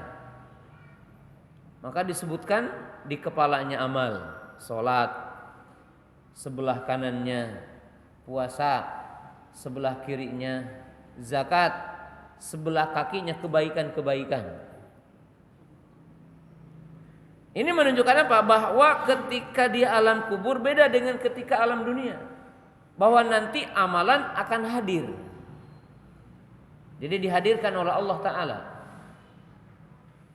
Maka di dalam hadis ini dikatakan lalu hufifa min saimi atyabu indallahi min rihil mis. Ya. Bau mulut hari ini akan dirubah menjadi apa? Bau minyak kasturi. Tetapi tidak menutup kemungkinan kadang-kadang terjadi di dunia. Sebagai mungkin karomah yang Allah berikan kepada seorang hamba. Sebagaimana dalam riwayat-riwayat disebutkan ada orang yang soleh dan tidak lepas dari puasa, maka ketika dia dikuburkan itu semerbak bau mulutnya. Artinya di sini wangi dari mulutnya dengan minyak apa? Kasturi. Ini bisa terjadi. Tetapi jika Allah apa? Menghendaki. Karena perkara yang gaib terkadang diperlihatkan sebagai tanda kekuasaan apa? Allah Subhanahu wa taala. Qala Nabi sallallahu yatruku ta'amahu wa syarabahu min ajli. Kenapa Allah memberikan pahala tadi? Karena dia meninggalkan yang dia cintai karena Allah. Karena lebih cinta kepada Allah. Nah, maka jemaah yang dirahmati Allah Ta'ala, dalam hadis ini ada kaidah penting untuk kehidupan kita, yaitu semana dengan hadis man taraka syai'an lillah awadahullahu ma huwa khairun minhu atau ma khairan minhu. Nabi SAW mengatakan, siapa yang meninggalkan sesuatu karena Allah, maka Allah akan mengganti dengan yang lebih baik daripada yang dia tinggalkan. Sekarang orang meninggalkan makan, minum, dan jima dari mulai terbit fajar sodik sampai terbenam matahari, maka Allah akan mengganti dengan pahala yang lebih besar, dengan pahala yang lebih apa? Mulia. Lalu lihat di sini, as-saumun li wa ana ajzi bihi. Puasa adalah bagiku dan aku yang akan membalasnya. Nah, kenapa Nabi SAW mengatakan puasa bagiku dan aku yang akan membalasnya? Padahal semua amalan pun pasti Allah yang membalasnya, pasti Allah yang memberikan pahalanya. Tetapi kenapa disebutkan dalam ayat ini, dalam hadis ini ataupun dalam firman Allah Ta'ala? Karena ini termasuk hadis apa? Qudsi. Para ulama mengatakan ada dua sisi, ya. Walaupun mungkin banyak, tapi saya menyebutkan dua yang gampang-gampang saja atau untuk meringkas. Pertama, para ulama mengatakan bahwa puasa itu amalan yang rahasia, yang tidak tahu kecuali Allah. Kan tidak bisa menampakkan puasa. Beda dengan kita nampakkan sholat, berdirinya lama, rukunya lama, iktidalnya lama, sujudnya lama. Kita bisa mempertontonkan amal kita kepada orang lain. Tapi siapa yang bisa mempertontonkan puasa? Enggak ada. Yang tahu si fulan itu puasa hanya Allah. Maka dikatakan as-siyamu li. Yang kedua, para ulama mengatakan dalam puasa itu tidak ada riya. Kenapa dikatakan tidak ada riya? Karena yang tahu puasa hanya Allah. Yang mengetahui puasa seseorang adalah hanyalah Allah. Maka dikatakan tidak ada riya dalam puasa. Dan tentunya hadis ini membimbing seorang mukmin agar beramal dengan ikhlas. Kemudian di ujung hadis, wal hasanatu bi asyri amsalihha, dan kebaikan dilipat gandakan 10 kali lipat. Menunjukkan dalam akhir hadis ini kepada bahasan yang tadi, bahwa seorang mukmin ketika dia beramal, maka hendaklah dia ketika dia berpuasa, maka dia mesti mengikutkan amalan-amalan yang lain. Karena dalam puasa itu Allah akan melipat gandakan dengan 10 kali lipat dari amal-amalnya. Nah, maka jemaah yang dirahmati Allah Subhanahu wa taala, dalam kesimpulannya memberikan satu kaidah penting, bahwa puasa itu tidak sekedar menahan makan dan minum, tidak sekedar menahan jima, ya. Tapi puasa yang dimaksudkan dan tujuan dari puasa itu agar manusia itu mencapai kepada derajat takwa, ya, keimanan, ya, dan menyempurnakan amal. Ya, maka tadi dikaitkan puasa ini dengan berbagai sisi makna puasa. Jadi tidak hanya kita berpuasa menahan makan, minum dan jima, ya. Dan puasa ini harus disertai dengan tadi menunaikan sunnah-sunnahnya, memahami sunnah-sunnah dalam puasa, sehingga orang mukmin itu akan mendapatkan pahala yang sangat agung dari puasanya. Ya, dia akan mendapatkan kesempurnaan dari puasanya. Jadi dia tidak hanya menahan makan, minum dan jima. Bahkan jemaah yang dirahmati Allah Subhanahu wa taala, jangan sampai seorang mukmin selama sebulan menahan makan dan minum, tapi pulang dari puasa ini tidak dapat pahala. Ya. Dikarenakan apa? Karena kan seperti digambarkan oleh Imam Ghazali tadi, dia meninggalkan yang halal karena Allah, tapi dia tidak meninggalkan yang haram, yang dilarang oleh syariat ini, yang dilarang oleh Allah Ta'ala dan Rasulnya. Kemudian yang terakhir sebelum pertanyaan, lihat makanya di ujung ayat berkaitan dengan apa yang tadi saya jelaskan dan apa yang dijelaskan oleh Imam Ghazali rahimahullahu ta'ala pada ayat 188-nya. Allah berfirman, "Fala ta'kulu amwalakum bainakum bil batili wa tudlu biha ilal hukami li ta'kulu fariqam min amwalin nasi bil ismi wa antum ta'lamun." Janganlah kalian memakan harta-harta kalian di antara kalian dengan cara yang batil. Jadi dengan cara yang batil. Nah, maka pada ujung ayat ini, sesuai dengan apa yang dijelaskan oleh Imam Ghazali rahimahullahu ta'ala, orang yang puasa dengan harta, ya,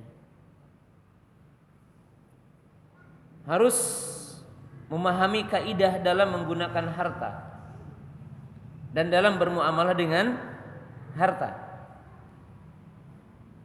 Yang pertama, pastikan harta yang dicarinya adalah zat yang halal. Karena orang mukmin tidak boleh mengkonsumsi perkara yang haram.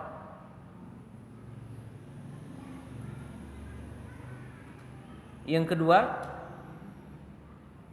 pastikan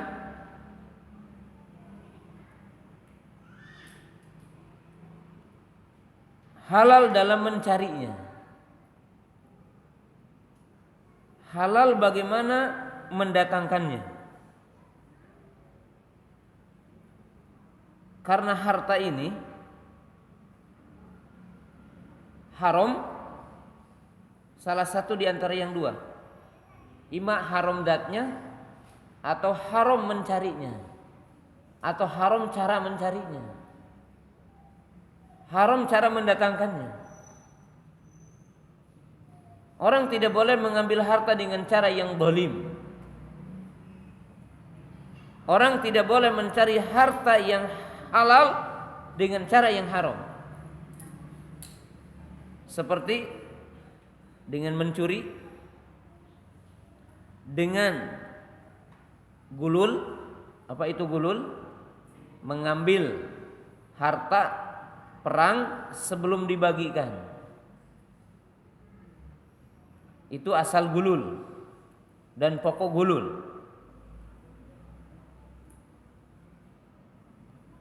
Atau orang mendapatkan harta dengan cara riswah atau korupsi, atau dengan cara yang batil, kezaliman. Seperti umpamanya orang memindahkan batasan kepemilikan tanah, lalu dia menanami tanaman tanah itu dengan tanaman, maka semua yang hidup di tempat itu adalah haram. Kita makan, itu haram dengan cara yang zalim. Atau dengan ribawiyah, atau sistem jual beli yang tidak sah, bertentangan. Maka ini adalah poin yang kedua. Poin yang ketiga, pastikan menggunakannya benar. Karena menggunakan harta tidak lepas dari 3-4 tingkatan. Jadi harta ini digunakan oleh manusia untuk 4 perkara. Yang pertama, dalam bentuk taat atau dalam bentuk yang membantu taat. Ya, dalam bentuk taat seperti sedekah umpamanya, ya, berjihad di jalan Allah yang memang ada perintahnya menggunakan harta. Tapi ada juga yang memang tidak langsung tapi wasilah. Seperti apa? Kita beli makanan yang lezat-lezat, yang memiliki gizi yang bagus, agar apa? Agar fisiknya kuat untuk sholat, untuk jihad. Maka baik bagi dia. Jadi dalam bentuk taat, imma taat perintah langsung atau wasilah kepada apa? Taat. Kedua, dalam perkara yang haram. Jadi digunakan dalam perkara yang haram. Contoh, untuk kekufuran, untuk kesyirikan, untuk bid'ah, untuk maksiat. Baik langsung atau wasilah gitu. Langsung, umpamanya orang menggunakan uang untuk maksiat, untuk berzina, untuk judi dan sebagainya.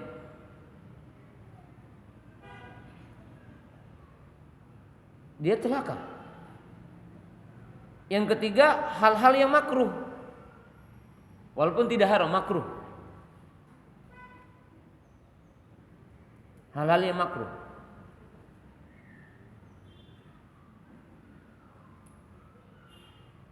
Yang keempat, hal yang mubah. Dan di sini ada 2 sisi. Jadi ada 2 sisi ketika orang menginfakkan harta yang mubah kepada yang mubah. Menggunakan harta dalam yang mubah itu ada 2 tingkatan. Yang pertama, mubah tapi tidak mubalaghah, tapi tidak melalaikan. Maka ini boleh.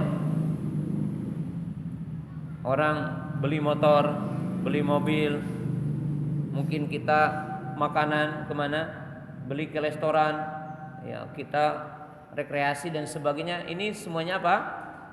Mubah, tapi sederhana.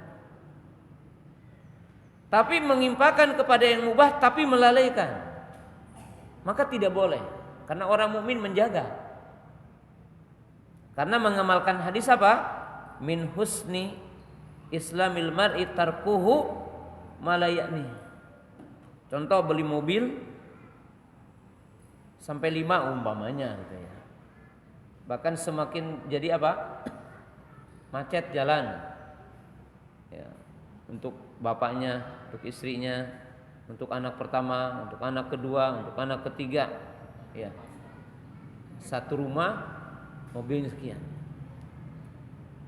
Padahal kalau dibelikan cukup sekian, cukup. Maka kalau mubalaghah yang lain. Seperti berlebih-lebihan makan. Ya. Mengkonsumsi makan itu. Dan orang yang puasa ini dididik supaya mereka mampu mengendalikan semua itu. Dan ini adalah buah dari apa? Puasa. Maka di ujungnya ayat ini apa?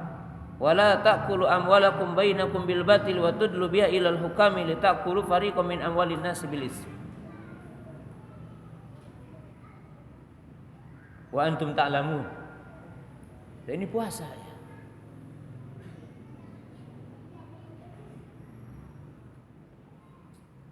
Dan orang mukmin itu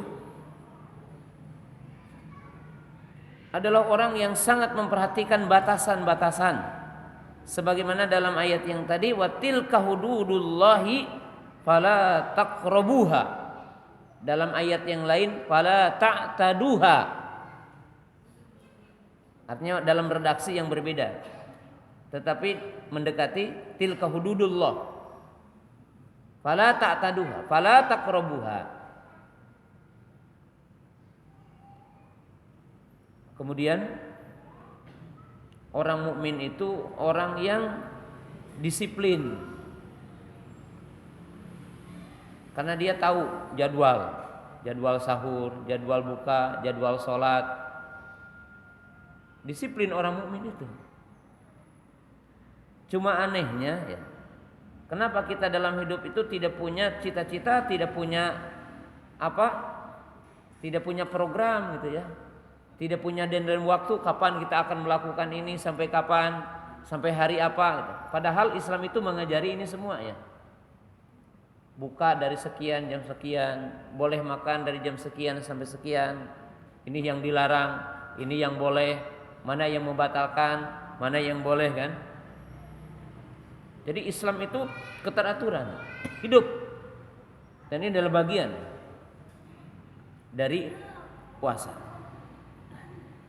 Sampai di sini dan kita buka beberapa pertanyaan.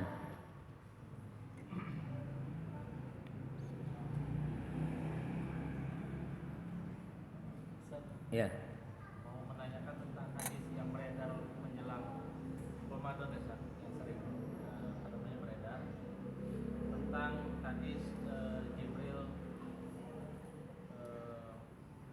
yang mengatakan memberitakan kepada Rasulullah SAW dan beliau mengamini. Salah satunya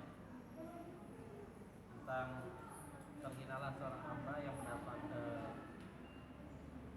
yang memasuki Ramadan tapi dia tidak mendapatkan ampunan. Dan banyak diterjemahkan dan dijelaskan bahwasanya ini anjuran untuk saling mengampuni atau memaaf-maafan. Bagaimana penjelasan makna dari hadis tersebut? Berkaitan dengan keutamaan Ramadan, bahwa bulan pengampunan itu secara globalnya benar. Jadi secara apa globalnya benar. Karena ada dua sisi, atau ya diambil dua sisi. Sisi yang pertama, karena Allah Subhanahu wa taala telah mensyariatkan amal-amal yang menyebabkan dosa seorang itu terhapus. Maka perhatikan dulu surah Al-Imran, wasari'u ila magfiratim mir rabbikum wa jannatin arduhas samawatu wal ardu iddat lil muttaqin.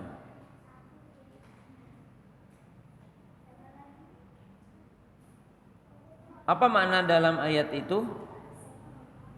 Bahwa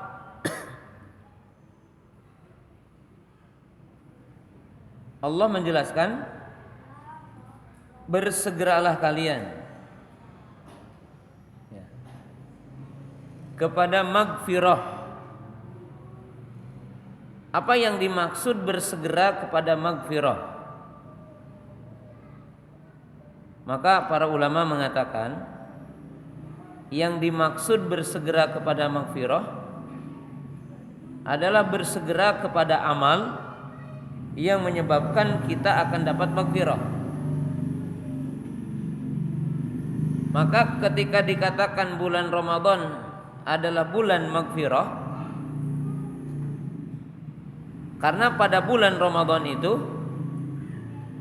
Allah mensyariatkan banyak amalan yang dengan sebabnya akan mendapatkan apa? Magfirah.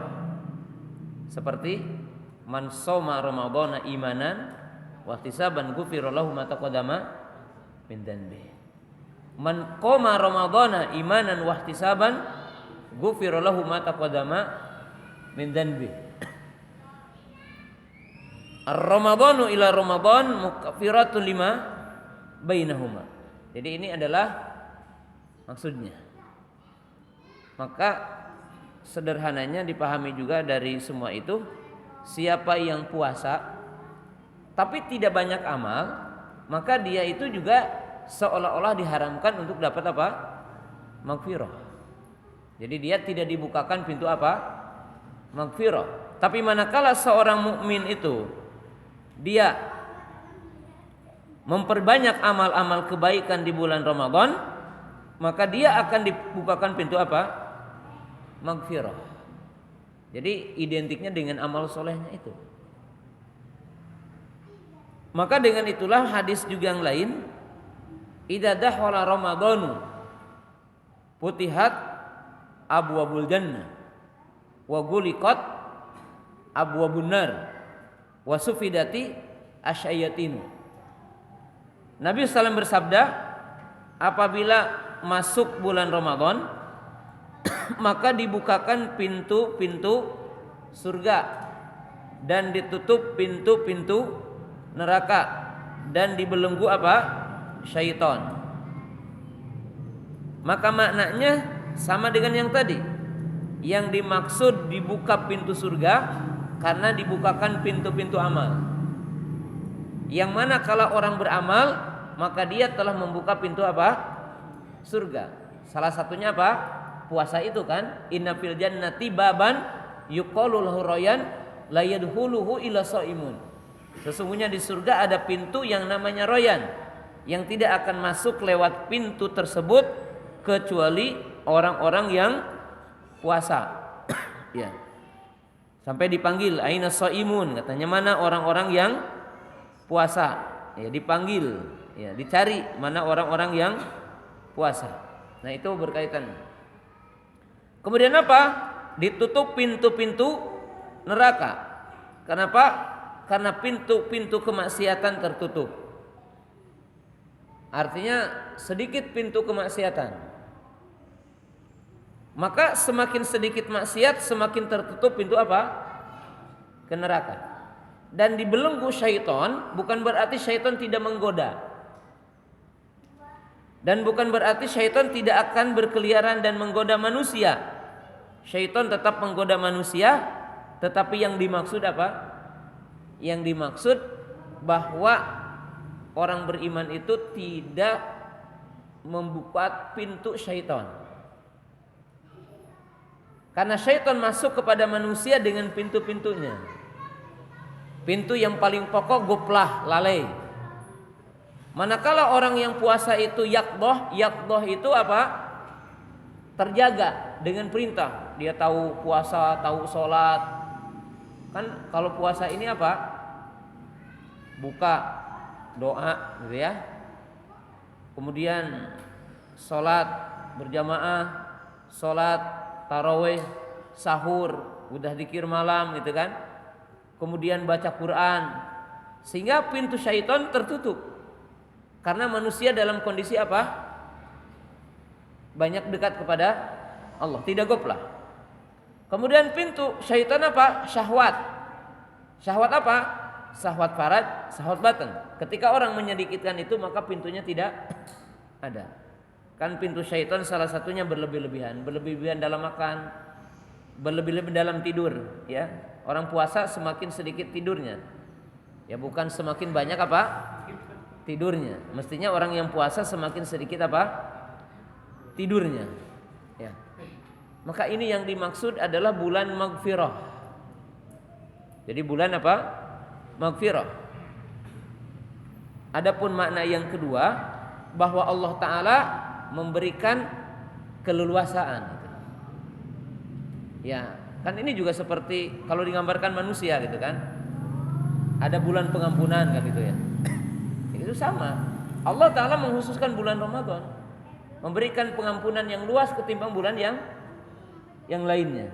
Ketimbang bulan yang lainnya. Tetapi dalam hadis itu ya tidak menjadi dalil bahwa memaafkan ya itu dikhususkan pada bulan apa? Ramadan. Karena bukan itu yang dimaksud dalam hadis itu. Allah Ta'ala a'lam. Ya, silakan.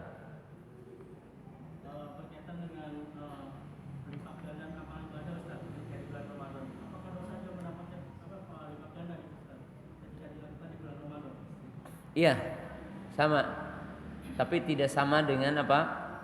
Kebaikan, dilipat gandakannya.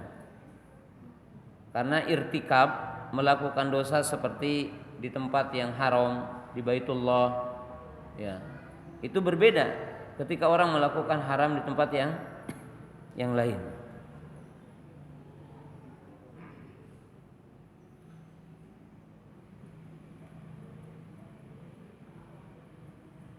Assalamualaikum warahmatullahi wabarakatuh. Apakah makna iktikaf? Kapankah waktu untuk iktikaf di bulan Ramadan? Bolehkah iktikaf di masjid pada waktu malam saja? Paginya pulang karena harus bekerja. Ya, iktikaf bimakna al-muksu tawil. Iktikaf adalah diam yang sedikit lama ya. Dan iktikaf kalau maknanya luas itu bisa dilakukan kapan saja. Bukan hanya bulan apa? Ramadan. Bahkan menunggu sholat ke sholat itu dinamakan juga apa? Iktikaf. Nah, tetapi iktikaf yang khusus yaitu di 10 hari dari bulan Ramadan, maka ini memiliki syarat-syarat dan ketentuan khusus. Yang pertama, waktu iktikaf yang lebih utama adalah 10 hari dari bulan apa? Ramadan. Lalu bagaimana kita menghitung 10 hari? Pada intinya adalah dimulai malam ke-21. Jadi hari ke-20 malam 21. Dan mulai iktikaf min ghurubi syamsi, dari mulai terbenam matahari malam ke-21. Itu hari ke-21. Ya. Kemudian disunnahkan memiliki tenda ataupun hujrah ya, jika tidak mengganggu di masjid ya. Dan disunnahkan masuk hujrah, masuk tempat iktikaf ya Nabi SAW itu setelah subuh. Dan afdol iktikaf itu di masjid yang ditegakkan sholat Jumat dan berjamaah sholat. Dan sah di masjid yang mana saja. Tapi afdol di masjid yang ditegakkan sholat Jumat dan ditegakkan sholat berjamaah, supaya tidak sering keluar. Ya, itu adabnya.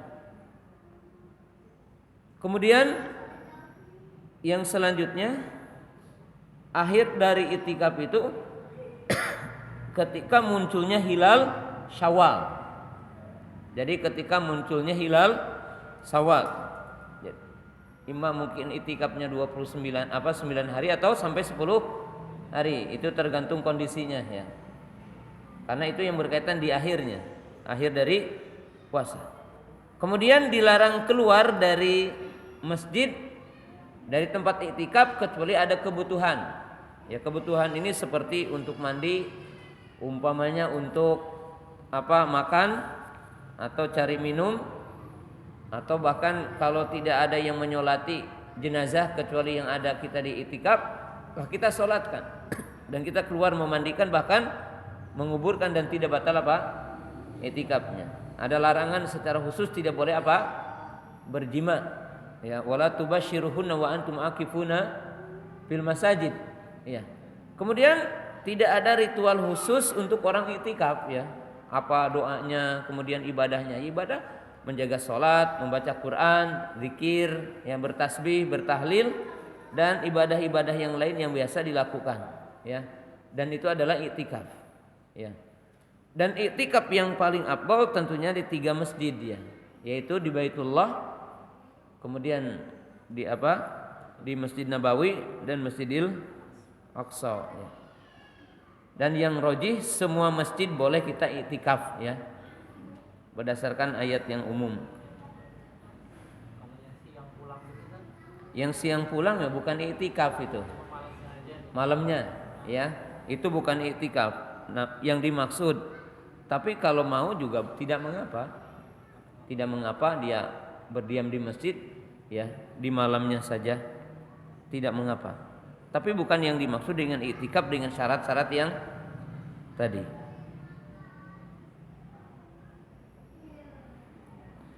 Manakah yang lebih baik untuk akhwat, sholat tarawih di masjid atau di rumah? Tetap wanita lebih afdal di rumahnya ya. Sebab dengan ayat yang umum waqarna fi buyutikunna wa buyutahunna khairun lahunna, dan rumah-rumah mereka lebih baik bagi mereka. Tapi tidak mengapa jika para ibu berjamaah di rumah bersama keluarga atau berjamaah dengan para tetangga yang dekat, tidak mengapa. Dan jika mau ke masjid juga tidak mengapa. Jika mau berjamaah sholat tarawih di masjid juga tidak mengapa.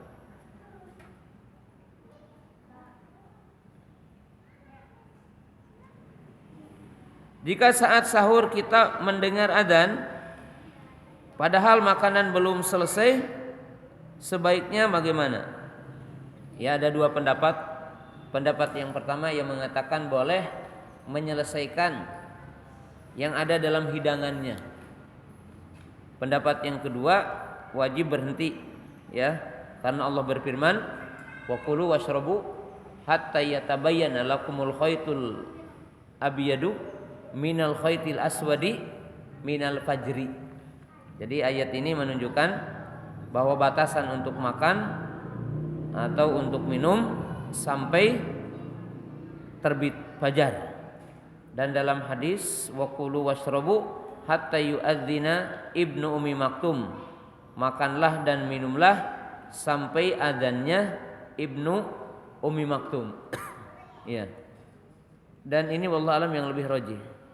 Kemudian juga tidak ada apa yang dikenal dengan imsak, yaitu menahan makan minum dalam waktu tertentu seperti 1/4 atau 10 menit sebelum terbit fajar. Itu tidak termasuk yang disunnahkan.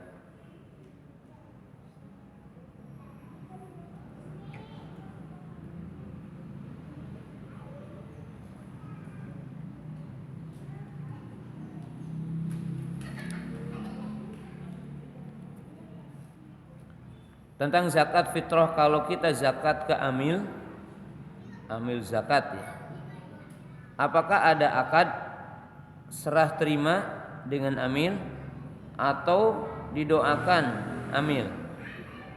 Ya, tidak mesti ya, karena amal itu dalam hati. Ukurannya bukan dalam akadnya. Ya, tidak ada akad. Ya, orang cukup kalau diberikan ini zakat saya gitu ya, ngasih tahu. Takut-takut dia menyangkanya itu hadiah. Ya, sebutkan zakat. Dan orang yang menerima zakat ya memang ada doa Allahumma sholli alaihi, ya Allah semoga berikanlah sholawat kepadanya. Bagaimana hukumnya i'tikaf di masjid untuk perempuan? Boleh, tapi dengan syarat. Yang pertama, al-idnu minaz-zawj, izin dari suami. Kalau udah punya apa?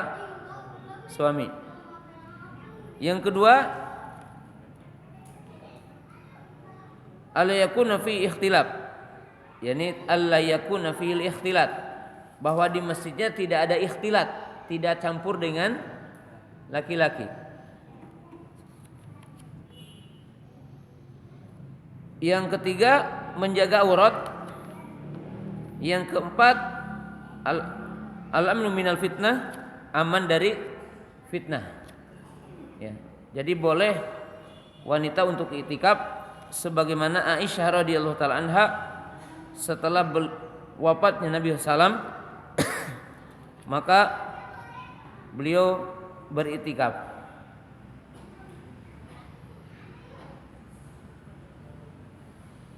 Apakah zakat fitrah dibayarkan dengan harta suami? Penghasilan suami boleh ya, tidak mengapa. Tapi kalau ingin dibayarkan sendiri lebih afdal ya. Karena zakat fitrah itu zakat untuk diri ya, pensucian. Tapi kalau itu adalah oleh yang bertanggung jawab pada keluarganya tidak mengapa.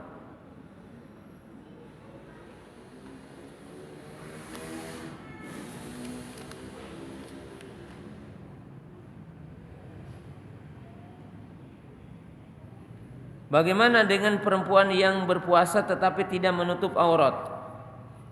Ya, artinya tadi digambarkan adalah seperti orang yang membuat istana tetapi dia menghancurkannya.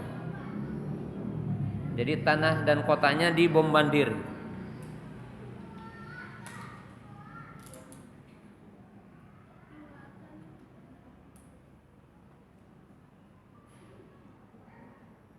Bagaimana dengan imam yang membaca surat-surat pada sholat tarawih tidak dengan sangat cepat? Menurut saya tidak tartil. Ya kalau imamnya mungkin bacaannya kemudian kita tidak bisa ruku sujud dengan tumaninah, lebih afdal kita sholat sendiri ya, ketimbang apa berjamaah. Lebih baik sholat sendiri ya.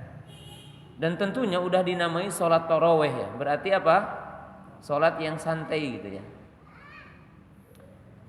Dan wajib ya tumaninah dalam sholat, wajib tumaninah dalam sholat. Kemudian Al-Quran dibaca untuk direnungi, untuk ditadaburi maknanya ya, dan bukan sekedar apa?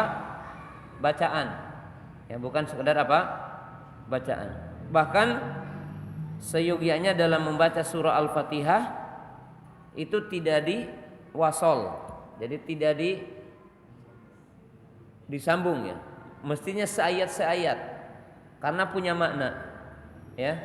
Sebagaimana dalam hadis dikatakan, dalam hadis qudsi Allah berfirman, qasamtu sholata ala kismaini, kismun li wa kismun li abdi.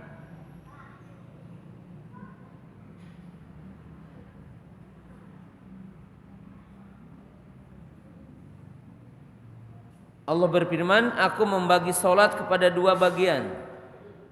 Satu bagian bagiku pujian, alhamdulillahirabbil alamin, arrahmanirrahim, maliki yaumiddin. Setengahnya lagi adalah permintaan hamba kepada Allah, ihdinas siratal mustaqim, siratal ladzina an'amta alaihim, ghairil maghdubi alaihim waladdallin. Dan ayat pertengahannya apa? Iyyaka na'budu wa iyyaka nasta'in. Dan mesti tartil, kemudian juga mesti tenang, artinya tidak dibaca dengan satu napas.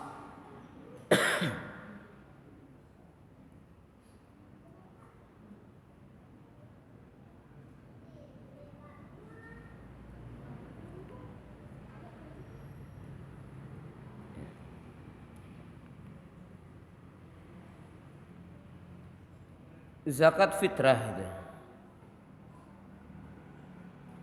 apakah amil zakat fitrah juga dapat atau tidak ya? Itu memang ada perselisihannya.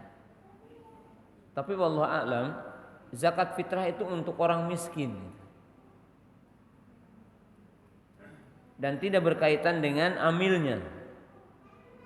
Karena dalam hadis tadi jelas tu'matan lil masakin, ugnuhum. Jadi kayakanlah waktu itu supaya tidak ada orang miskin yang meminta-minta. Wallahu a'lam, zakat fitrah bukan untuk 8 asnaf, tetapi hanya untuk fakir dan miskin.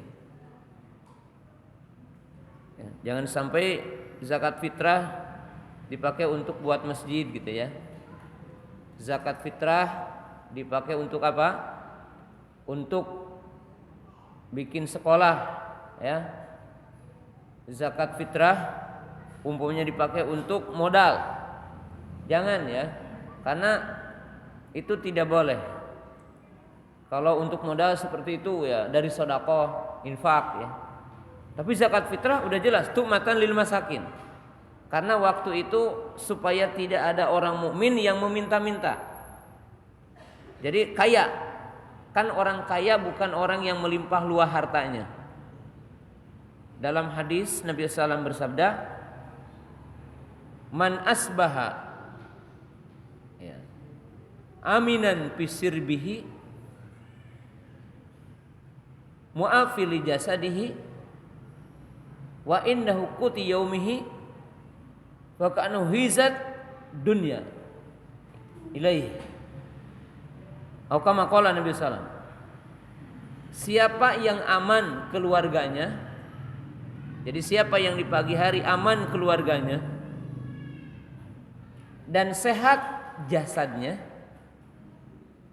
dan dia memiliki makanan yang mencukupi kebutuhan hari itu, maka Allah telah mengumpulkan dunia seisinya baginya. Jadi yang dinamakan orang kaya adalah yang tadi. Dan menunjukkan harta yang hakiki adalah harta yang untuk dikonsumsi. Adapun harta yang masih di sawah, harta mungkin adalah yang masih di pohon-pohon sawit, yang masih di pohon-pohon apa? Yang lainnya apa saja dunia ini. Dan harta yang masih di bank itu belum tentu milik kita. Sebab harta ini akan sirna dari kita ketika kita berpisah dari dunia ini. Dan ketika kita berpisah dari dunia ini, tidak ada yang mengikuti kita ke liang lahat dunia ini. Atau ketika kita sehat. Karena harta ini bisa saja besok milik orang lain. Atau Allah memisahkan dengan ukubah. Datang banjir, datang tsunami, datang longsor gitu ya. Maka harta yang dikumpulkan tiada dalam sesaat. Bahkan dicontohkan sering orang dipisahkan dengan hartanya karena tidak bisa kencing. Orang dipisahkan dengan hartanya karena tidak bisa qada hajat. Maka dia datang ke dokter, uangnya memang miliaran katanya kemarin, tapi berhubung dia bocor apanya? Bocor apanya? Ginjalnya. Ketika bocor ginjalnya ternyata mulai sebulan sekali dicuci. Setelah itu apa? 2 minggu sekali. Seminggu sekali. Setelah itu apa? Setiap hari. Setelah itu dihitung per jam. Dan habis uangnya. Menunjukkan apa? Mana hadis yang tadi? Kalau kita pagi-pagi aman, damai, nggak ada gejolak gitu ya di kampung itu. Istrinya aman, anaknya aman, rumahnya aman, tetangganya aman. Kemudian apa? Sehat jasadnya. Dan bisa makan hari itu, nikmat dunia ini. Dan cukup dunia ini. Karena yang selebihnya itu adalah khayalan buat kita gitu. Belum tentu besok milik kita, belum tentu kita yang akan makannya besoknya, ya. Bisa saja yang makannya penjahat, bisa saja hanya membayar untuk orang yang lain, membayar dokter, ya, dan yang lainnya. Dan ini adalah apa? Dunia. Jamaah yang dirahmati Allah Subhanahu wa taala, demikian apa yang saya bisa sampaikan dalam kesempatan pagi yang berbahagia ini berkaitan dengan menyempurnakan puasa. Adapun berkaitan dengan fikih puasa, maka antum bisa ikut kajian yang lainnya insyaallah. Di tempat yang lain atau di tempat ini pada kajian-kajian yang lainnya. Subhanakallahumma wa bihamdika asyhadu an la ilaha illa anta astaghfiruka wa atubu ilaik. Assalamualaikum warahmatullahi wabarakatuh.